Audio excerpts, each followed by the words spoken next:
Okay, hello. Now, I've said this in previous posts, and it's worth repeating. And those two sayings are: a vote for the idiot felon is a nail in America's casket. And now that he's been voted into office, life as we know it in the United States is about to come to an end. All the different programs and benefits that you have or that we have as citizens of America, much of that is about to come to an end or be greatly reduced. And inflation is going to grow up, and jobless rate is going to increase as well due to the idiot raising taxes on other companies. It's not like America is an island and can live without the rest of the planet. That is absolutely retarded to think like that. There's lots and lots of stuff that we in America import from other countries. And to try to tax them, all they're going to do is turn around and charge us more money for the things that we buy at our discount stores. Please watch this video.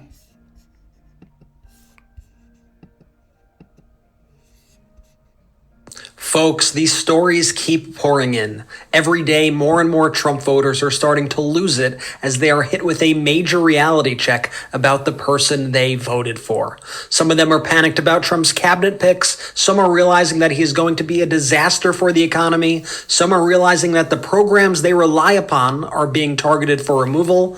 Unfortunately, it seems that a lot of these folks are okay with Trump causing Americans to suffer until it happens to them. And somehow, I guess, they completely blacked out the last time Trump screwed everything up. I'm going to share some of these stories. My name is Brett Meiselas with the Midas Touch Network. Dive right in. Here's the first. This person writes, "It happened today. A coworker, white lesbian with a special needs child, spoke about how she voted for Orange Man because of, quote, her beliefs and faith. Said she didn't know about his plans with the Department of Education. He wants to get rid of the Department of Education. And he's not, quote, allowed to take away funding, especially for special needs kids." And I guess a lot of people just didn't listen to Donald Trump at all on the campaign trail. This is one of the main planks of his platform, was getting rid of the Department of Education. And here's another story similar to that. Let's read about this Trump voter getting a little nervous because her child uses an individualized education program. This is what they write in a Trump form. I'll read you the thread. This person says, "I'm dense. What happened to the Department of Education?" Somebody responds, "Nothing, but its only purpose is to help fund schools and give them advice. Education is a power reserved to the states." To which an individual writes, "Me too. I voted for Trump, obviously, and agree with mostly everything, but I keep seeing stuff about this and getting a little nervous as I have a child with an individualized education program. I need someone who is smart on the topic to reassure me this will be okay without the fearmonger stuff I keep seeing." To which somebody on this Trump forum responds, "It'd be left to the states to manage and fund like abortion, so just move to a state like California if your state doesn't offer the education service you want. Yeah, everybody could just pick up and move. Great idea." Yeah, people don't realize that this isn't fear-mongering. This is actual stuff. These are plans that he has made the intention of getting rid of himself. He has said this out loud over and over and over again. Here's a small business owner and a Trump supporter speaking about potentially losing their health care under Donald Trump. They write the following: "Small business owner and potentially losing the Affordable Care Act healthcare law. I started my own business a few years ago. I bring in about $60,000 per year. I live within my means and I have no debt and no family. I live comfortably. However, in order to keep things as they are, I need health insurance. I purchased my insurance through the Affordable Care Act. I have a pre-existing condition. If the ACA is repealed or gutted, I will not be able to get insurance, it seems to me. Is there anyone in my situation? Have you thought about what you might do?" Well, perhaps if the ACA was important to you, you should have voted for the people who wanted to protect and expand the ACA. By the way, they're coming for veterans health care as well. Vivek Ramaswamy announced it in a post on X yesterday on social media. He wrote the following: "We shouldn't let the government spend money on programs that have expired." Yet that's exactly what happens today. $500 billion of taxpayer funds, $516 billion, goes each year to programs which Congress has allowed to expire. As Brian Rydell writes, wow, Vivek Ramaswamy comes out for defunding veterans' healthcare, which is $120 billion. He wants to defund the $516 billion spent annually on programs with expired authorizations, and that is by far the biggest one, expired since 1998. And Vivek Ramaswamy is not some random guy. Ramaswamy was put on this kind of fake government committee, this fake government department that Donald Trump said that he is creating with him and Elon Musk. And their job is to get rid of essential government programs. Their job is to fire government employees. And this Brian Rydell, I'll talk to you about him in a little bit, but this is a conservative guy speaking about this. And as he says here, he writes, here's a breakdown of the largest federal programs with expired authorizations. I'm a strong fiscal conservative, but not sure about getting rid of embassies, Veterans Health, NASA, etc. And you can see the list here of all the things that Ramaswamy and Elon Musk want to cut from the government. As I said, this is not like a random person. This guy who is giving us this information is a senior fellow at the Manhattan Institute. That's a conservative think tank, and he focuses on budget, tax policy, and economic policy. He used to work 6 years as a chief economist to Senator Rob Portman in Ohio, and he served as director of budget and spending policy for Marco Rubio's 2016 presidential campaign and was the lead architect of the 10-year deficit reduction plan for Mitt Romney's 2012 presidential campaign. So this is no liberal, this is no Democrat, this is the person calling out Vivek Ramaswamy, Elon Musk, and Donald Trump's plan to gut veterans' health care. Here's another comment that somebody sent in. A Republican friend just called me in a panic. She just read about the plan to cut funding for veterans' health benefits. 3 months ago, I told her that was the plan. She didn't believe the government would turn on veterans. I said to her, he calls them suckers and losers. What made you think he gives a damn about veterans? Her husband has numerous health issues. The government, the felon, the idiot felon will turn on veterans. Yes, he did refer to us as suckers and losers.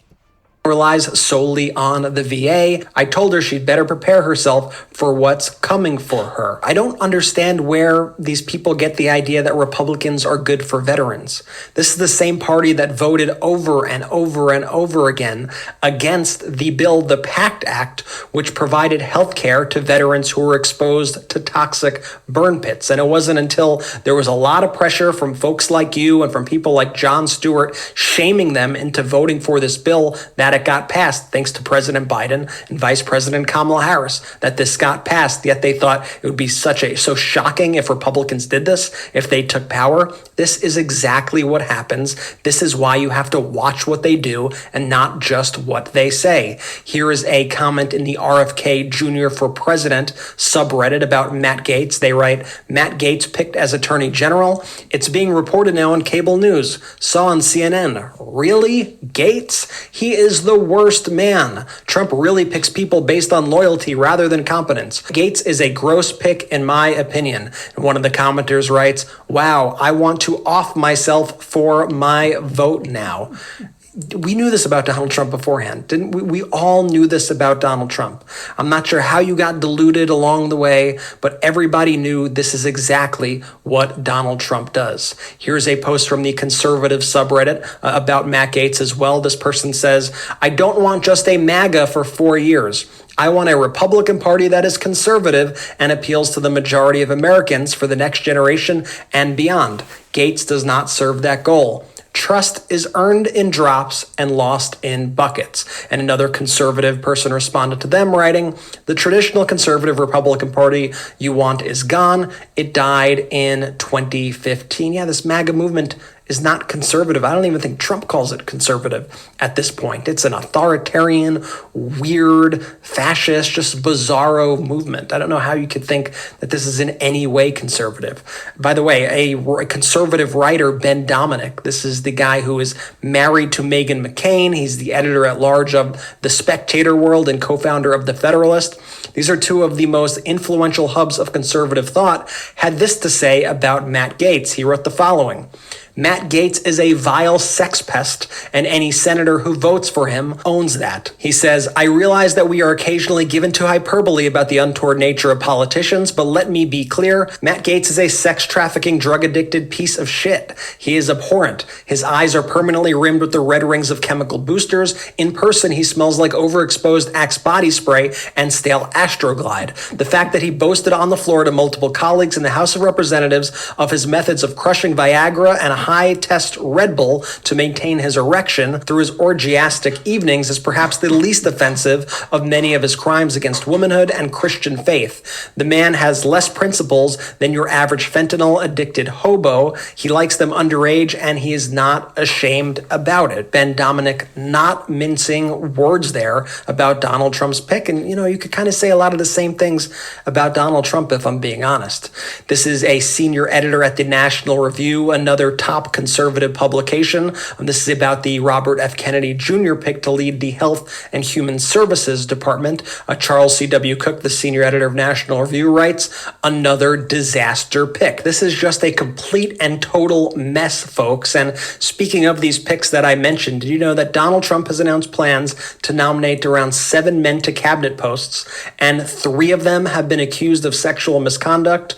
We have Peter Hegseth, the Fox host who Donald Trump wants to be the Secretary of Defense. We have Matt Gaetz, who Donald Trump wants to make the Attorney General. And we have Robert F. Kennedy, who Donald Trump wants to put in charge of health, the 3 of them. These are all freaks and creeps made in Donald Trump's image. I showed you that quote before from the senior editor of the National Review. The National Review also released this story with the headline that read, on Trump's foolish, futile Matt Gaetz AG nomination. This is certainly not going over well right now, and even Wall Street is beginning to panic after first being very excited about Donald Trump's win. Here's a story that says, maybe now I have to worry. Wall Street execs freaked out over Trump announcement. It says, speaking with the hosts, Ross Sorkin, that's Aaron Ross Sorkin, he is a financial journalist on CNBC, said he was in a conference with Wall Street execs when news came down that Trump had chosen controversial representative Matt Gaetz to head up the Department of Justice.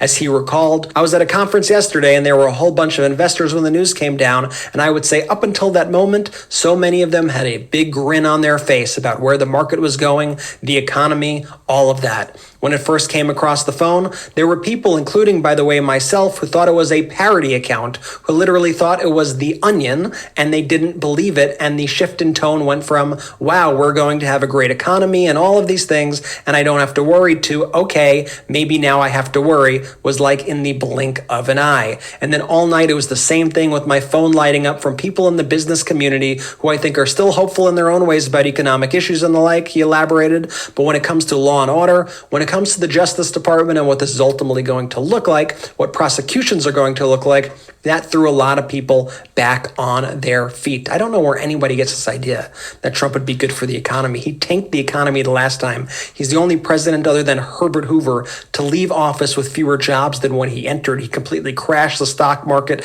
left with massive unemployment, massive debt. I just don't understand this entire framing whatsoever.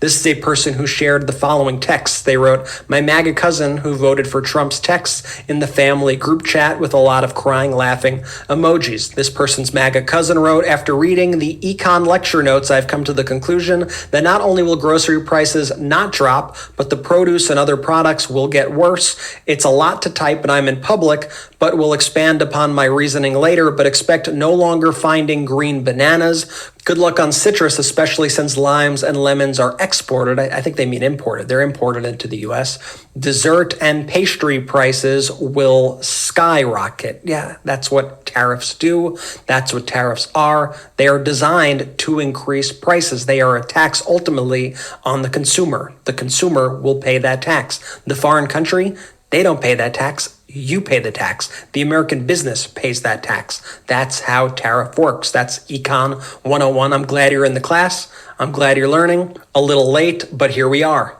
This person writes, MAGA neighbor came over and just a fascinating journey through the mindset. First, he was gloaty about how Trump was going to save the economy, whether I like it or not. Then annoyed, I said tariffs are dumb. And then sad when he learned what they are. Then angry, I said I can afford them, whether he could or not. Incredible to watch a guy lose morale in real time on learning that actually the people around him will not suffer more than him and might suffer less. And that's what I said at the beginning. A lot of people just kind of want to see other people suffer more than them. And once it affects them, that's when they start getting angry. That's when they start getting upset. That's when the regret kicks in.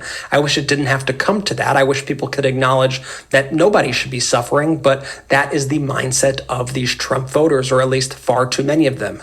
Here's a company announcing that they have to do cutbacks as a result of these tariffs. They wrote the following email to their team.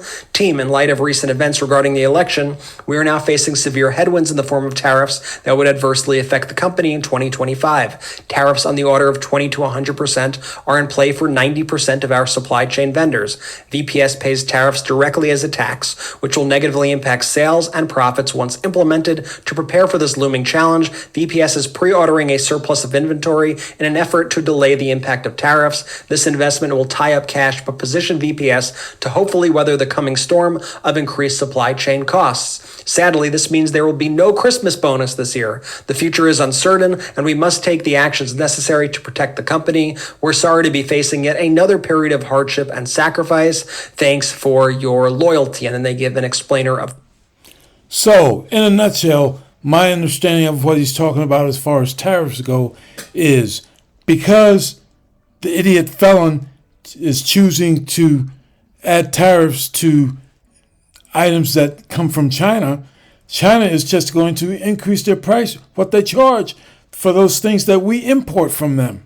So we, the consumer or the end buyer, are the ones paying for those tariffs. And the companies that are based in the U.S. that rely upon items that they buy from other countries, such as China, are going to have to pay those additional charges that China is going to charge them too. So therefore, the U.S. customers get hit again with higher prices once again. In this video, I think summarizes the many negative effects of the new administration coming into the White House. Again, I remind you that I've placed a link to a Contact Your Senator's webpage in the comments area below this video. Just click on that link that's in the comments below this video, and then all you need to do is select your state. Once you get to that webpage, select your state and hit submit. Thank you for watching.